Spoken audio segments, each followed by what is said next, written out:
We need to take a picture of yeah. with the sprinkles and the cards. Happy birthday to you. Happy birthday to you. Happy birthday, dear Smith. Happy birthday to you. Now, on the west side of the state, the Ottawa County Sheriff confirms tonight that the deaths of a family of 8 are being investigated as a murder-suicide. The husband suspected of killing his wife and 6 children, ranging in age from 5 to 15. Erica Erickson is here with us now. And Erica, this has left the community in total shock. Oh, my goodness. Take a look at this family. Kimberly and Damon, so many in disbelief. Amanda, known as Mandy Karolkiewicz, and her 6 children all killed. Her husband, Kristopher, is accused of shooting all of them before then turning the gun on himself. Her family says they simply cannot even express their devastation. She wrote it down herself in words meant only for strangers online. We're in a much better place. A wife describing her marriage months before the night everything ended, before a Michigan neighborhood woke up to sirens, before a house on the shore of Lake Michigan went up in flames with an entire family still inside it. She believed she was holding her family together. She had no idea how wrong she was. This is the story investigators are still trying to fully understand, and the questions that remain unanswered. Grand Haven Township sits on the eastern shore of Lake Michigan, the kind of place people move to for a quieter life. Tree-lined streets, a view of the water, good schools. It's here, on a stretch of road called Riverside Trail, that Kristopher and Amanda Karolkiewicz built their home. Their story began in 2008, at a beverage company where they both worked as interns. That summer, something started between them. A year later, in August of 2009, they were married. Kristopher went on to build a career in corporate sales, eventually reaching the position of National Vice President of Sales and Marketing for the American Heart Association, working remotely for the organization's national division. Amanda, who went by Mandy, became a substitute teacher at an elementary school in the Grand Haven area. Her school later described her as someone who went above and beyond for her students. Someone who met kids having a hard day with patience and care. Between 2011 and 2015, the couple had 3 sons. Later, they adopted 2 daughters from China. Then came one more son, their 6th and youngest child. 6 kids in total, ranging from age 5 to 15 by the summer of 2026. Mandy kept a public presence online for years, documenting the family's life the way so many parents do. Photos from birthdays, a trip to China with her daughters just weeks before that summer ended. In 2019, Kristopher posted online, calling himself a very lucky guy. To the community around them, the Karolkiewicz family looked like exactly what it appeared to be. A big house near the water, 6 kids, 2 parents with steady careers. Neighbors would later describe them as a normal family, one that gave no outward sign that anything was wrong. But behind the vacation photos and the school recognitions, something had reportedly been shifting for years, in ways almost no one outside their marriage ever saw. Friday, July 24th, started like any other summer morning in Grand Haven Township. Then came the first call. Someone in the neighborhood reported the smell of smoke drifting through the area. Officials responded, walked the streets, checked the air. They found nothing. No visible fire, no clear source. The call was logged and crews moved on. For a few hours, the morning continued as if nothing had happened. Then, closer to midday, the calls started again.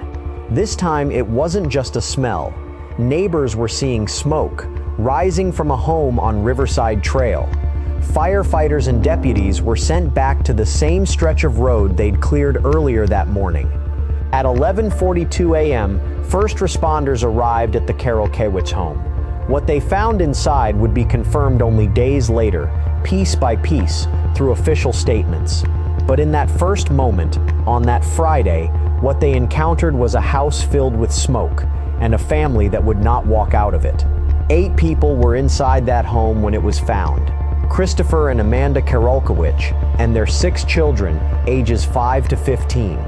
Word by word, the news moved through Grand Haven Township before officials had even confirmed the details publicly. A quiet neighborhood, a family everyone recognized, a home that had, only hours earlier, seemed like every other house on the street. By the following day, community members were already gathering nearby, some of them parents from the same school district where Mandy had worked, some of them neighbors who had spoken with the family just days before. The Ottawa County Sheriff's Office confirmed only that all 8 members of the household had been found dead inside the home, and that the case was being treated as suspicious. What had actually happened inside that house, in the hours before the smoke was ever reported, was something investigators would spend the following days trying to reconstruct. 4 days later, on Monday, the Ottawa County Sheriff's Office held a news conference. Captain Jake Sparks stood in front of reporters and confirmed what autopsy results had shown. All 8 members of the household had died from gunshot wounds. Amanda and the 6 children were ruled homicides. Kristopher's death was ruled a suicide. There was one more detail investigators confirmed that day, and it was the one that changed the entire shape of this case. The fire inside that home had not started on its own. According to the sheriff's office, it had been set intentionally in multiple locations throughout the house after the killings had already taken place. That single fact reframes everything. This wasn't a family caught in an accidental fire. This was a scene that someone deliberately altered after the fact. Investigators said they were not searching for any outside suspect. Whatever happened inside that house, it began and ended with the people who lived there. But that raised a question nobody could yet answer. If the killings were already over, why set the house on fire at all? What was the fire meant to hide, or to finish? To understand what may have led to that Friday, you have to go back further, to a version of this marriage almost no one outside of it ever saw. Journalists investigating this case uncovered a series of posts attributed to Amanda, written years earlier under the username MandyK1179. In them, a woman describes a relationship that, from the inside, looked very different from the one documented in family photos. According to those posts, she alleged that Kristopher had, at minimum, an emotional affair with an intern at his workplace. The detail that makes this harder to look away from is where they'd met. It was the same office, the same kind of position, where she herself had once worked alongside him as an intern, back in 2008, back when everything between them was just beginning. In her own words, she described a period where she seriously considered leaving. And then, in her own words again, she described choosing to stay. Not because everything had been resolved, but because of her children. She wrote about recommitting to the marriage for their sake, about doing the work required to hold it together. At one point, she wrote the line that now anchors this entire story: "We're in a much better place." And then, almost as if catching herself, she added something more honest underneath it. "But it's still a fight to stay in a healthy place." Read today, after everything that followed, that sentence carries a weight she could never have intended. She was naming the exact tension she was living inside. A marriage that looked repaired from the outside and still felt to her like something that required constant effort to hold together. There is no way to know exactly how Kristopher experienced that same period.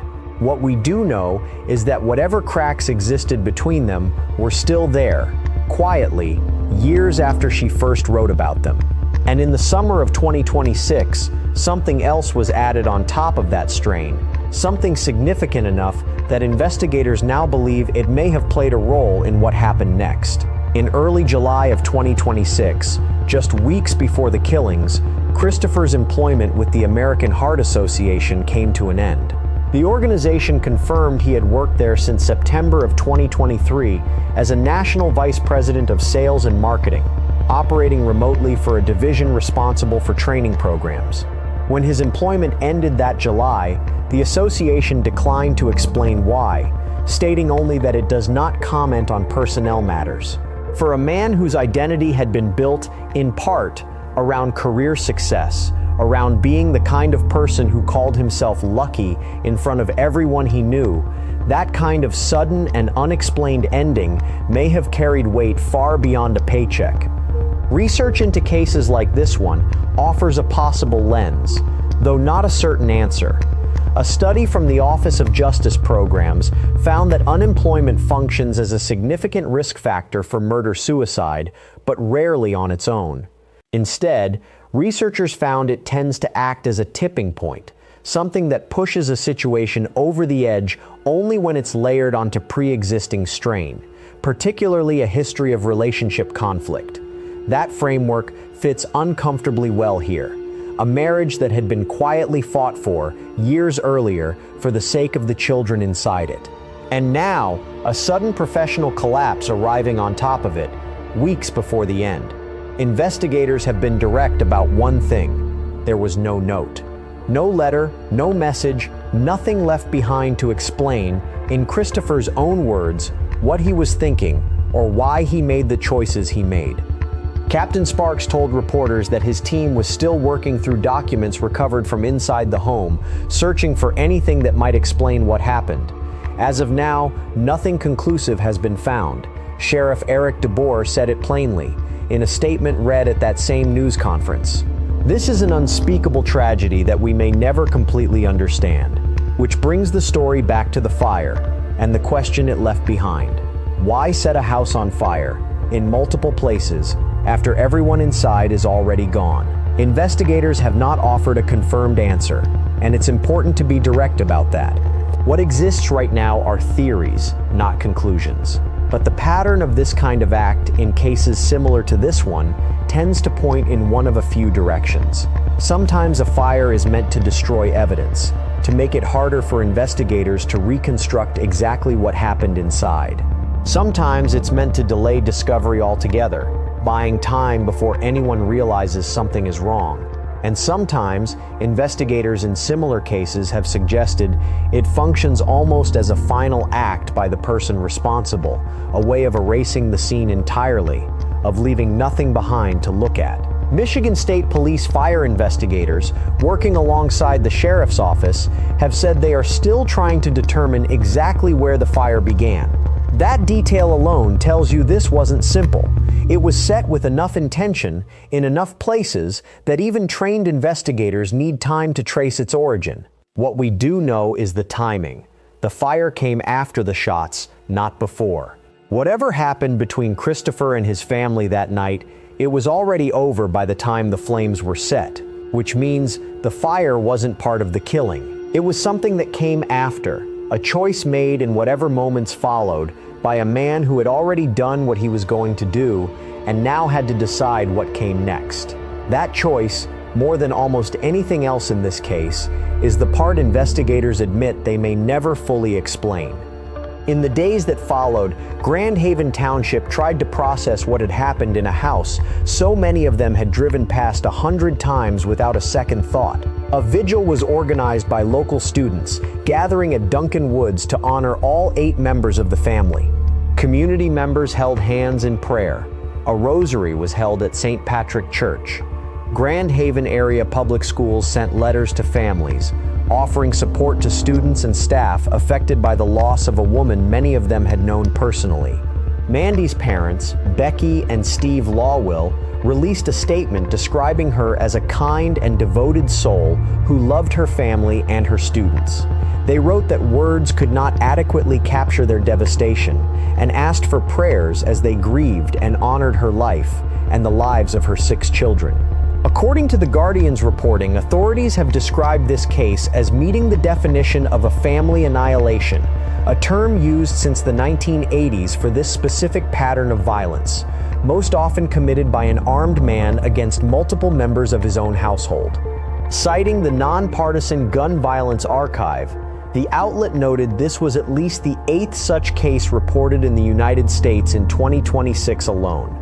Investigators say this case remains open, not because they suspect anyone else was involved, but because so much of the why still hasn't been answered. No note, no clear confession, Just a job that ended without explanation. A marriage that had been quietly repaired and quietly strained for years. And a fire set for reasons that may never be fully known. Somewhere in the middle of all of it are her own words, written long before any of this happened, about fighting to stay in a healthy place. She believed, at the time she wrote that she was winning that fight. What we now know is that the fight itself was never really hers to win alone. Yeah, so she loved to travel, and her kids were in everything she did. Mandy was also a devoted teacher in Grand Haven. Her parents, Steve and Becky Lawwill, sharing in their words, "Our daughter Mandy was a kind and devoted soul who loved her family and her students. We treasured every moment we had with her and her 6 children, and words cannot adequately express our devastation. They say we pray for God's peace and comfort as we grieve their deaths and honor their lives. Beyond this, the family's asking for space for all who loved Mandy and the children." But also keep your prayers and support coming, because we value all of it and we need it. This is an unspeakable tragedy that we may never completely understand why it happened, but we'll do our best to find the answers and to honor the memory of those victims.